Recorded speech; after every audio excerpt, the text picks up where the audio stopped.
everybody, welcome back to another episode of Gettin Buzzed. I'm Dustin Brackett, CEO and founder of HIVE Digital Strategy, and with me as always is Michael Tebow. We're actually in person today. I know, it feels like it's been forever. I know.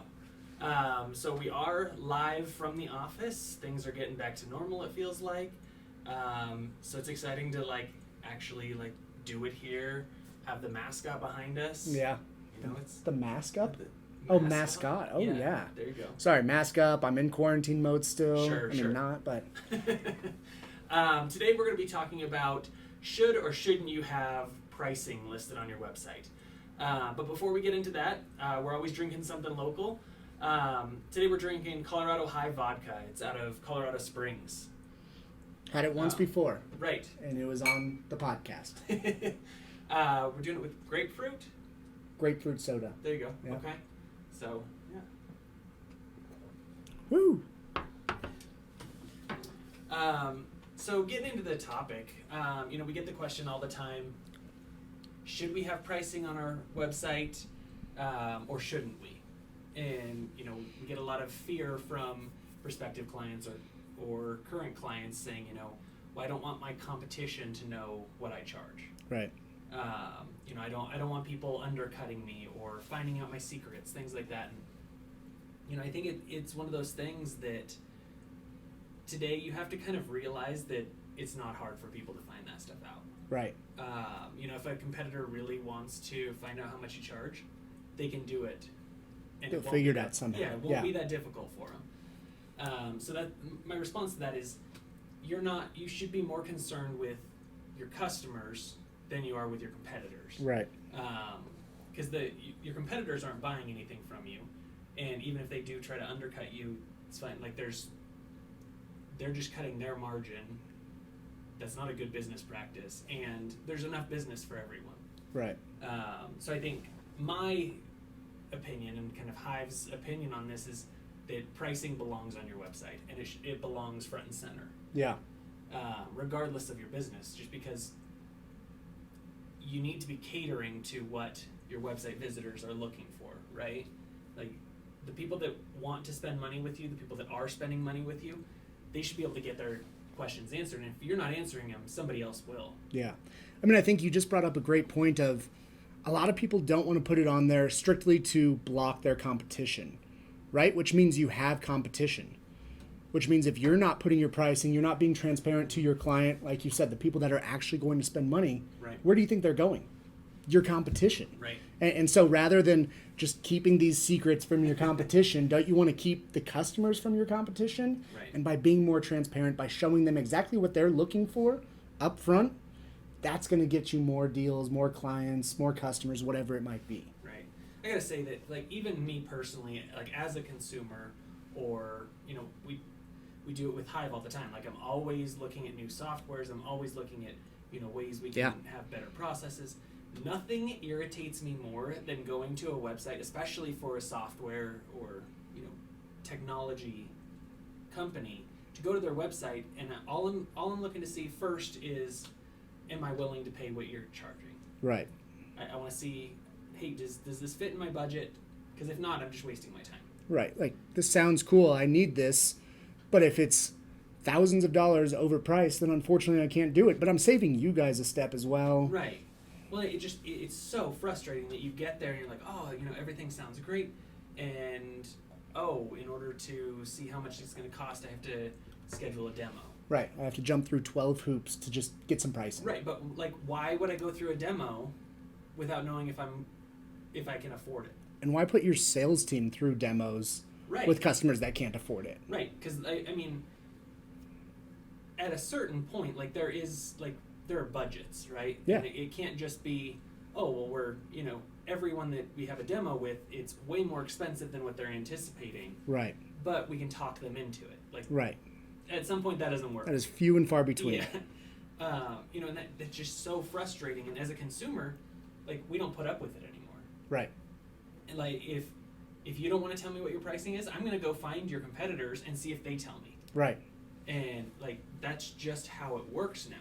This isn't 1995 anymore, where you can just gate everything and talk to a salesperson, and the salesperson can sell ice to an Eskimo. That's not how it works anymore. Everyone's doing their own research, and if you're not helping with that, they're over you. Yeah. Well, and people are going to a website to find the information from that website. Once they have to start going to a third party or anything like that, and again, they can find it. But once they have to start jumping through hoops and doing more work, you become that much less appealing. Right. So. Well, they're just not willing to do that work anymore. Right. You know, if I can't come to your website and find your pricing within 10 seconds, I'm on to the next. Yeah. And that's just how it is. Right. And people understand that they're not going to look through all your features and benefits and all your product lines and services and all of that if they can't first figure out, okay, are you even in my Can I market? afford this? Right. Yeah. And so I think that goes for B2C, it goes for B2B, like it's all the same game. Right. And, you know, and I think one thing that was interesting to me is, you know, we've been a HubSpot partner agency for 6+ years now, and they have a huge conference in Boston every year.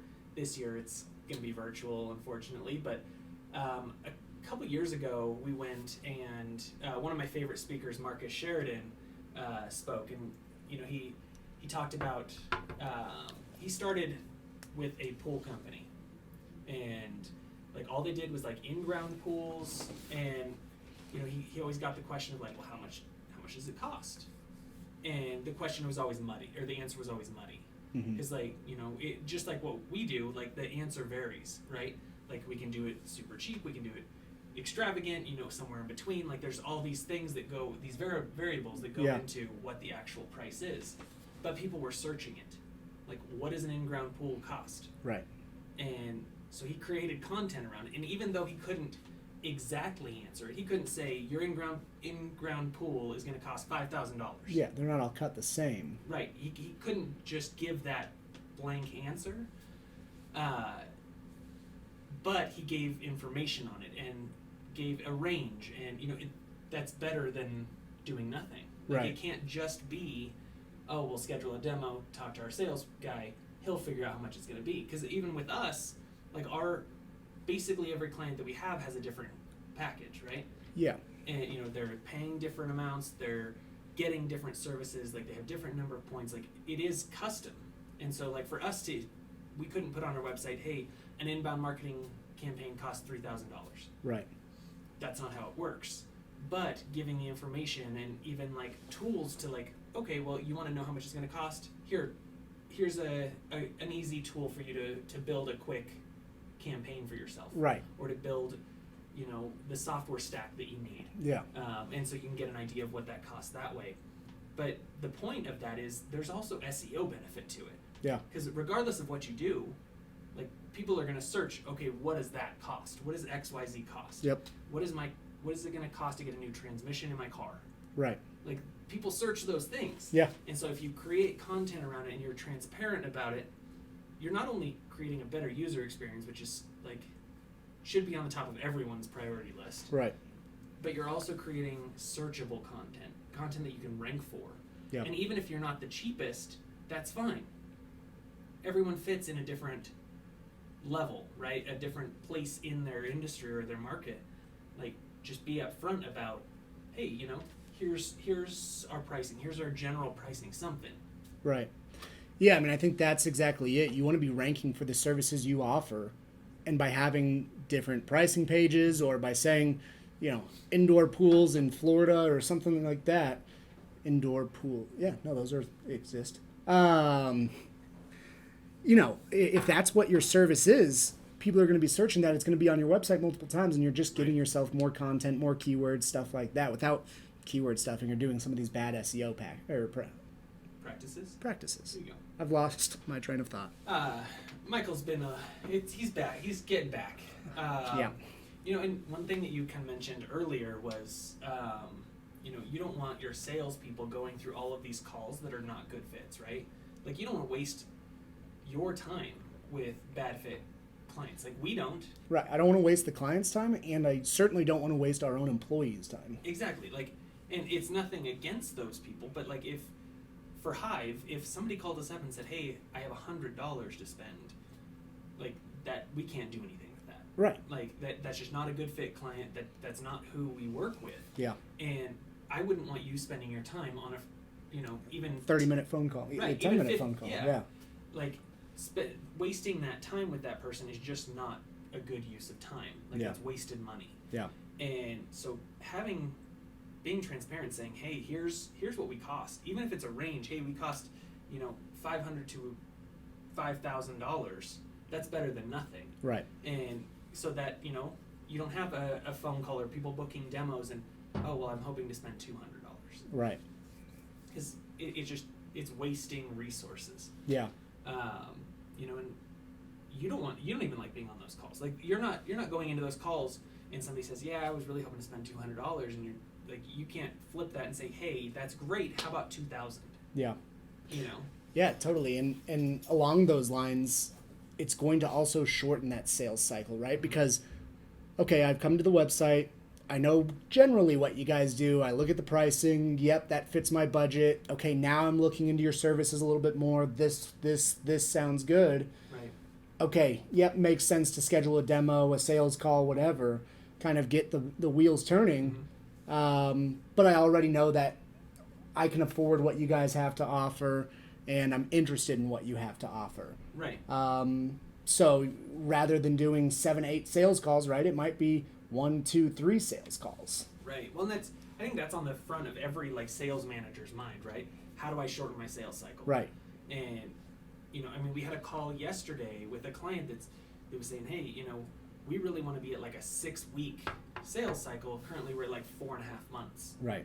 And so they're thinking through those things, how do we get somebody to the finish line faster, and not having to have that conversation of, oh, well, your budget's this is what we cost, how do we get you there? Yeah. You don't have to have that conversation if your pricing's on your website. Right. And or even you have resources, sales collateral that says, hey, here's what we charge. Right.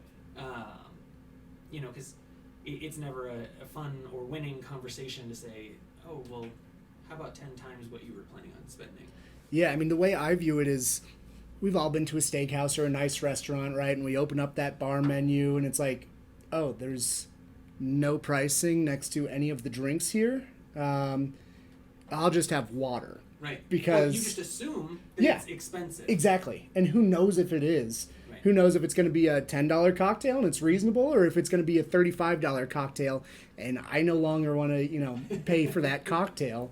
And that, if you don't have the pricing there, your 3 closest competition could be priced way higher. You could be missing out, but because people don't see the pricing, they're going to be like, ooh, that's going to be expensive and I can't afford that, so I'll just have the water. Right. I think that's a great point, that naturally, our human perception is, oh, you didn't tell me the pricing? Expensive. The hair sticks up, yeah. Yeah. But also at the same point, maybe you are the most expensive. Right. And that's fine. You have that position. Set the bar. Right. You can be the most expensive, but it also gives you a chance to justify it. Mm-hmm. And to share all the reasons why you're better. You should be more expensive. You're getting more out of this. Here's why. Yeah. We're at 10,000 per month. Maybe our competitors over there at 5,000, but here's all the things that you get with us. Yeah. This is how much more you get with us. And then it becomes a value conversation as opposed to a pricing conversation. Yeah, as long as the product or service that you're providing is worth that kind of price point, there should be no problem with conversion and getting new clients and stuff like that. It's, okay, once we're way overpriced and not providing good service or losing clients every 3 weeks, that's when it's of concern. That's more of an operational issue, I think. Yeah, well, yeah, you've got other issues than just your pricing page. Right. I think just in general, put pricing on your website. Even if it's general pricing, if it's a range, if it's a calculator. A calculator or some sort of builder, people are looking for it. And if you're not providing them that, you're losing. Right. We see it all the time, and we do it personally. If it's not there, okay, there's somebody else that'll give it to me. Right. It's just a basic element of the user's experience that you just have to be upfront with. And yeah, you're probably going to lose some deals, but they're probably not the right deals for you anyway. it's better to get the right fit clients versus lose some deals for some clients that you'd lose anyways. Exactly. So schedule a demo, the form fills to find out pricing, like just give it to them. You're going to end up ahead in the end. Agreed. Well, great. So the last piece of our podcast is How's the Buzz? Gets a little interesting with our vodka today. With our friend. Right. So it's distilled from hemp and grain, because, Colorado. But what do you think? We've done this one before, but... I remember it from last time. I think I'm on the same wavelength. It's just not my favorite. I can tell there's just some little flavor profile, and I'm not some vodka expert, that I just don't like in the back. Okay. I made the drinks this week, put a little extra grapefruit in there. Still don't like the vodka that much. I'm not a big vodka drinker either. I don't hate it, though. That's because there's a lot of grapefruit. Yeah. But I think it's it's okay. When we first got it, a guy in our office was like, "Ooh, that stuff's harsh." Yeah. And I definitely don't think it's that. I don't agree with all of that. I don't think it was much. It was like way too harsh or anything like that. Yeah. But that's fair. I don't think it's overly harsh. I just think there's a flavor profile that I don't like. Sure. So. Well, great. Thanks for tuning in. Make sure to like and subscribe. You can also check out all of the episodes on our new website at HIVEDigitalStrategy.com. We'll have another episode for you in 2 weeks, and we'll see you then.